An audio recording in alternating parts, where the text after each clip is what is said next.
Hi guys, good afternoon. Again, this is Sir Dardar and welcome to episode 2 of Usapang Eskwela. Me time na naman ako and this afternoon the topic that I want to talk about is going to be divided into two parts. Part 1 is going to be for educators and part 2 is going to be for students. A little backstory. The topic that I have for this episode is something that I stumbled upon while watching a video clip of the fight scene between Kai and Po in Kung Fu Panda 3. And in that scene, they were in the spirit realm, spirit world, and Po was asking himself, "Who am I? Am I the son of a duck? Am I the son of a panda?" And finally, he says, "I am the dragon warrior." And that got me thinking. Poe's experience in that scene is something that resonates with many educators across the Philippines right now. We we try to question who we are in in the grander scheme of the online learning paradigm. Um, and that's something that I want to expound on, at least from my perspective. And all that, okay, begins with asking, what are my roles in an online class? Well, the thoughts that I'm going to give this afternoon, or the points that I will be presenting this afternoon, would be um, things that I have realized over a span of about 2-3 years. Okay, and in those 2 or 3 years, we have immersed ourselves in the online learning experience. Okay, so personally, I stand by three primary roles, and these are the following: first, as a guide; second, as a facilitator; and third, as a mentor. Let's start with point number one, as a guide. What's amazing to me is that nowadays students can access information almost instantly. And this is not little pieces of information. No, they have access to a vast array of information, and they are able to access it quickly, given that they have decent internet connection. And why is that amazing to me? It's amazing because when I was their age, I did not have that convenience. Instead, we had to go to the library. We had to ask for the Dewey Code of the book that we want to borrow. We had to read through the chapters before finding the information that we wanted to use for, say, a research paper. And that contrast is something that to me is a development. Okay, because times are going faster.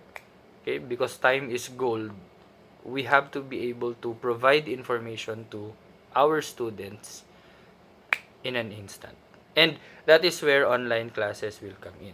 But what's the danger? The danger is that students are most likely going to stumble onto um, information that would either be harmful or false, or probably both. And when students access that kind of information and believe it to be true, then we have failed as teachers. Why? Because we were not able to guide them. And as such, I think that's my first role. I need to guide the students so that they are going to access the correct information.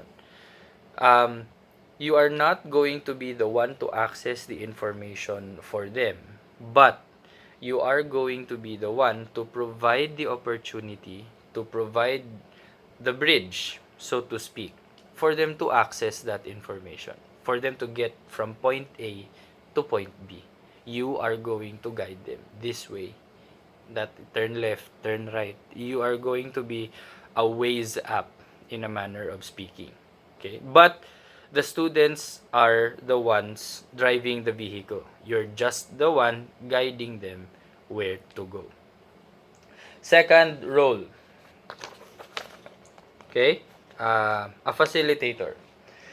Most of the time, okay, the common understanding of online classes is that all I have to do is upload so many materials, my PowerPoint presentations, PDFs, YouTube videos, SlideShare presentations, and then that's it. Okay, my task is done. But no, that is not the job of a teacher in an online class. You are still the authority in that virtual classroom. And as such, these materials, the YouTube videos, the external links and whatsoever, they should not be there to replace the teacher. They should not be the the ones teaching the students. No. They should be used in this in the way that they were intended to be used, as tools for teaching. You are still the teacher. Allow me to explain.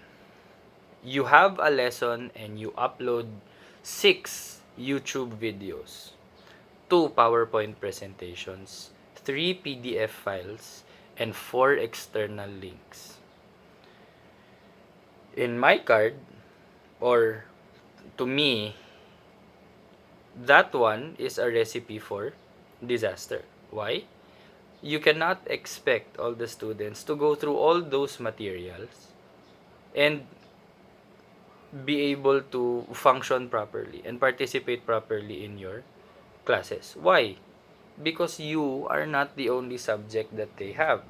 Say you have a student who has 9 subjects and each teacher is going to upload 6 YouTube videos, 4 PowerPoint presentations, 2 PDF files, 3 external links. Your students are going to feel tired and become stressed. And because of that, they are going to find it difficult to keep up with the demands of the subjects. So, what do? You facilitate learning. You give them those materials, you allow them to read, you allow them to digest the information, but you are never ever going to use those tools as the a replacement teacher. No. Instead, you are going to create a common understanding, or you are going to create common knowledge in your classroom. That if you have 6 YouTube videos, create a common understanding in your class. What have you learned from all these YouTube videos? Do not parrot what the YouTube videos discussed. Instead, let your students combine the things that they have learned and then create uh, a knowledge bank. Okay? Wherein this is what I understood from author 1 and this is what I understood from author 2.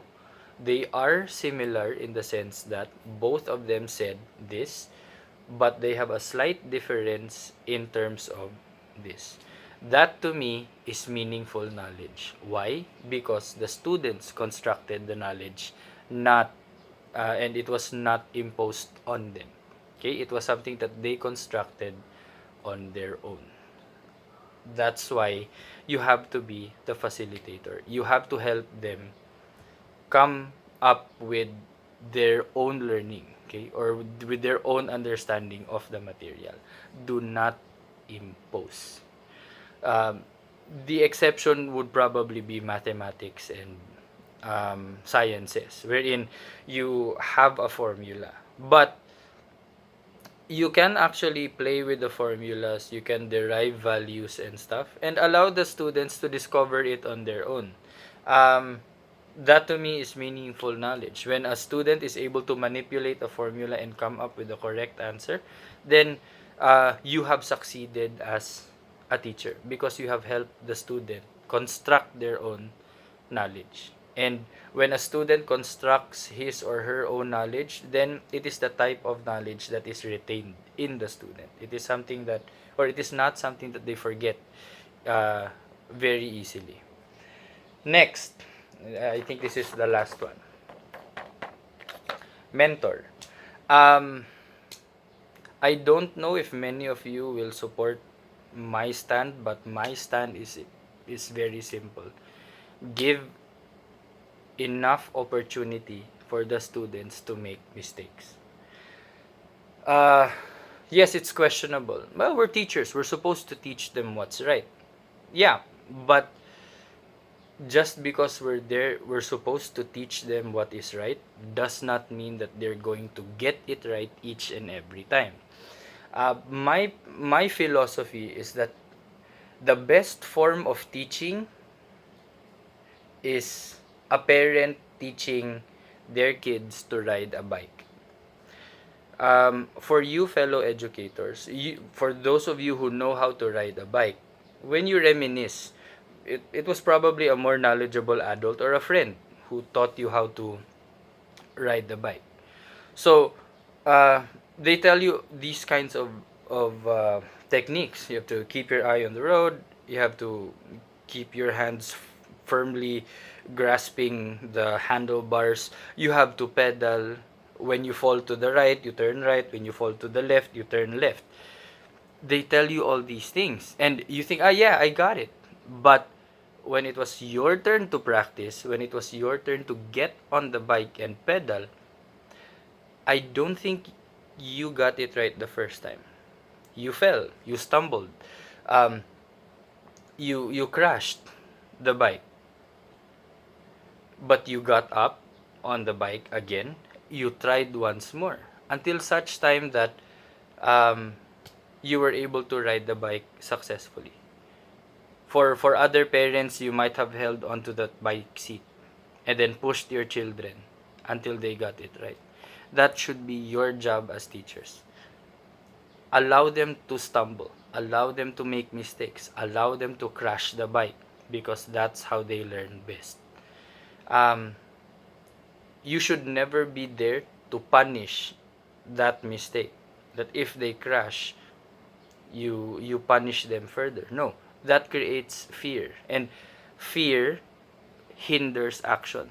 No, welcome the mistakes, because eventually they will get it right. The second time, the third time around, they will get it right. And when they do get it right, they will always get it right. The same way that you can now ride a bike. Um, you can do it effortlessly, probably nowadays. But when you started out, you were still rattling on that handlebar. You crashed the bike, you fell, you scraped a knee. But mommy, I got dirty, I got stinky, but see, I learned. There is wisdom in there is wisdom in that advertisement, in that commercial. You learn from your mistakes, and when you learn from your mistakes, you never do them again. So, um, be a little bit more forgiving, teachers, because um, these students can perform the task, but if and only if they are given the chance to discover it on their own. Like, if they are given the opportunity to actually do it and not be penalized for making mistakes. Yes, we can probably give them an X mark if they get a quiz item wrong. But that doesn't that should not stop us from giving them another quiz and yet another quiz until they get it right. When you solve mathematical problems, the first time you solve it, you get it wrong. You do it again until you get it right. So that's the same logic, that's the same principle that we can employ with our students. Give them ample opportunities to make mistakes. After all, in an online paradigm, students have access to so much information. They will do their best to get the information that they need, but they just need a little bit of wiggle room for them to perform. Because if we keep badgering them, um, most likely they're going to implode. And when they implode, that's the end. Okay, so those are my philosophies. Those are my principles. I try to be a guide. I show them how they can get the information. Sometimes I even demonstrate the skill just to prove that it can be done. Second, you have to be the facilitator. Okay? One student has one perception, the other student has another perception, a third student has a different perception. Your job is to combine. Your job is to help them arrive at a common knowledge.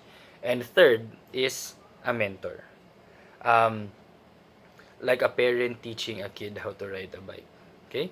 You hold that seat the first few times, allow them to crash, allow them to scrape their knees, do not penalize them. Let them get back up on that bike seat and try to ride the bike once more until they get it right. So I hope that that was helpful. Um, I don't expect everyone to resonate with my thoughts, but I hope that it will help to shed light on some gray areas in terms of approaching um online classes, or coming to terms with your role as a teacher in an online class. So, that being said, see you in part 2. Pugay kamay.